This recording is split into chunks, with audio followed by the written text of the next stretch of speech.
Hello, আজকে আমরা পাওয়ারপয়েন্টে shape টুল নিয়ে কাজ করব। সিলেক্ট করছি, তখন দেখছি এখানে শেপ ফিল বলে একটা অপশান আসছে। তো শেপ ফিলটা আজকে নিয়ে ডিটেলস বলি একটু এই ভিডিওতে। এই শেপ ফিলে যদি আমি ক্লিক করি তাহলে আমি দেখতে পাই, আমি এই ফরম্যাটে শেপ ফিলে এসে আরও দেখি নিচের দিকে কি আছে, আমার গ্রেডিয়েন্ট বলে একটা অপশান আছে। তো গ্রেডিয়েন্ট অপশানে ক্লিক করলে আমরা এখানে অনেকগুলো প্রিসেট গ্রেডিয়েন্ট আগে থেকে দেখতে পাচ্ছি।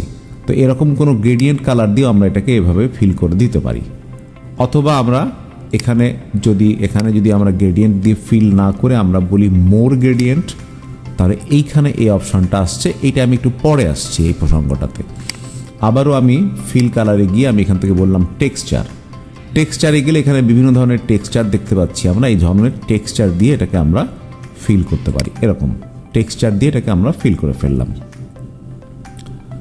এখন যে কোনো টেক্সচারই আমরা এখানে দিতে পারি। আমি যদি এখানে একটু রাইট ক্লিক করি তাহলে দেখব উপরে আমাদের ফিল অপশান আছে, এখানে আমাদের আউটলাইন অপশান আছে, এখানে আমাদের নিউ কমেন্টস অপশান আছে, সেন্ড টু ব্যাক বলে অপশান আছে, অ্যানিমেশন স্টাইল আছে, অ্যালাইন টেক্সট আছে। অ্যানিমেশন স্টাইল, অ্যালাইন টেক্সট নিয়ে আমরা একটু কাজ করেছি, কিন্তু অ্যানিমেশন স্টাইলে কাজ করি নাই। সেন্ড টু ব্যাক এগুলো আমরা অ্যারেঞ্জটা নিয়ে কাজ করি নাই। এই ফিলটা নিয়ে আমরা কাজ করছি আসলে, শেপ ফিলে ক্লিক করলে এতক্ষণ আমরা যেগুলো দেখে আসছিলাম এখান থেকে, তো যাই সেই অপশনগুলি আমরা এখানে দেখতে পাচ্ছি। টেক্সচারটা আমি একটু চেঞ্জ করে এরকম একটা টেক্সচার দিলাম। এখন এই যে শেপ স্টাইলস, এর সাথে আমরা দেখছি যে প্রতিটা কমেন্ট গ্রুপে এখানে এই চার কোণা একটা বক্স এবং নিম্নমুখী একটা তীর আছে। এটাকে আমরা বলি ডায়ালগ বক্স লাঞ্চার। এটা প্রতিটা কমেন্ট গ্রুপেই থাকে, ম্যাক্সিমাম কমেন্ট গ্রুপেই থাকে। ডায়ালগ বক্স লাঞ্চারকে যদি আমরা ক্লিক করি, আমরা ওয়ার্ড ফরম্যাটিংয়ে দেখে আসছি, তাহলে আরেকটি অপশান আমাদের খুলে যায়, মানে আলাদা একটা ডায়ালগ বক্স ওপেন হয়। এখানে আমরা ক্লিক করে দেখলাম ফরম্যাট পিকচার, এটা ওপেন হলো। যেটা এর আগে আমরা গ্রেডিয়েন্টে গিয়ে যখন ফিল অপশানে গিয়ে গ্রেডিয়েন্টে গিয়ে যখন আমরা মোর গ্রেডিয়েন্ট করেছিলাম, তখন এরকম একটা ফিল অপশান ওপেন অবস্থায় ছিল। তো যাই হোক, আমরা এখান থেকে আবারও বন্ধ করে ডায়ালগ বক্স লাঞ্চার থেকে আমরা এখানে আসছি। এসে আমরা আমাদের এই ফিল যে অপশনটা, এখানে আরও দেখছি পিকচার একটা অপশন আছে, এখানে দেখছি size, position, text box option আছে। এগুলো এখন ডিটেলস আমরা বলবো না, ইফেক্ট নিয়ে এখন এই মুহূর্তে কথা বলবো না। আমরা এই ফিলটা নিয়ে কাজ করছিলাম, ফিলটা নিয়ে কথা বলি। এখানে আমরা নো ফিল এখান থেকেও করে দিতে পারি, এখান থেকে সলিড ফিল বলে এখান থেকে ইচ্ছা মতো একটা কালার নিতে পারি। আমি এই কালার আমি চেঞ্জ করে ফেলতে পারি। এখানে আমরা যদি গ্রেডিয়েন্ট ফিল বলি তাহলে একাধিক কালার নিতে পারি, এবং এই গ্রেডিয়েন্টটা প্রিসেট গ্রেডিয়েন্ট বললে এখানে আগের থেকে কিছু গ্রেডিয়েন্ট সেটিং করা আছে, গ্রেডিয়েন্টের ডাইরেকশনও আগে থেকে কিছু সেটিং করা আছে।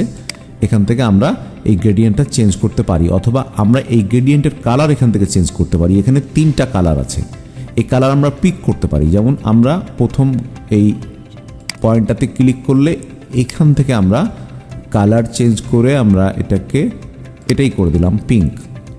তারপরে যদি আমরা দ্বিতীয়টাকে ধরে এটাকে আমরা আর একটু গ্রিন কালার করে দিলাম। তো এটা আমাদের গ্রিন, অ্যান্ড হচ্ছে লাস্ট যেটা আছে এই জায়গার কালারটা, এই কালারটাকে সিলেক্ট করে আমরা অন্য ধরনের ব্লু কালার করে দিই। ব্লু, আমরা এটাকে ব্লু করে দিলাম, এরকম ব্লু।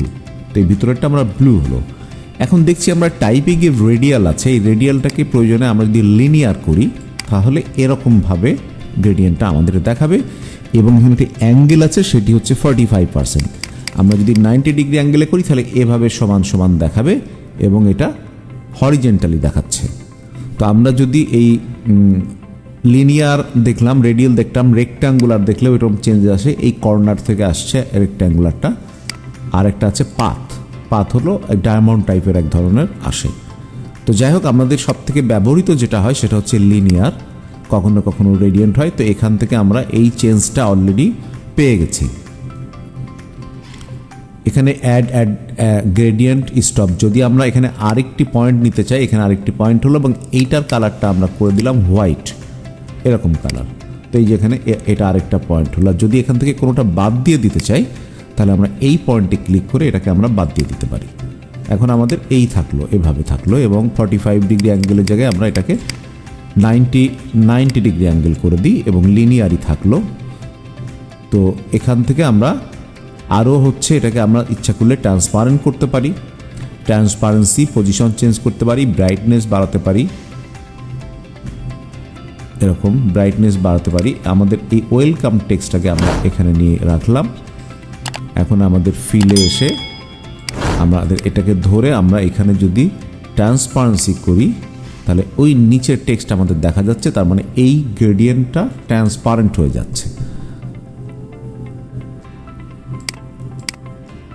এখানে পিকচার আর টেক্সট ফিল, এটাও আমরা এর আগে দেখে এসেছি, যেখান থেকে পিকচার বা প্যাটার্ন ফিল দিতে পারি।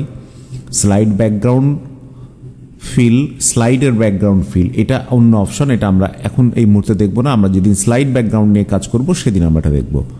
পিকচার আর টেক্সচার গ্রেডিয়েন্ট নিয়ে আমরা কাজ করছিলাম। যদি আমরা এখানে পিকচারকে আনি, তার জন্য ওখানে এক্স অ্যাক্সিস ওয়াই অ্যাক্সিস করা যাবে, লাইন কিভাবে হবে এটা করা যাবে।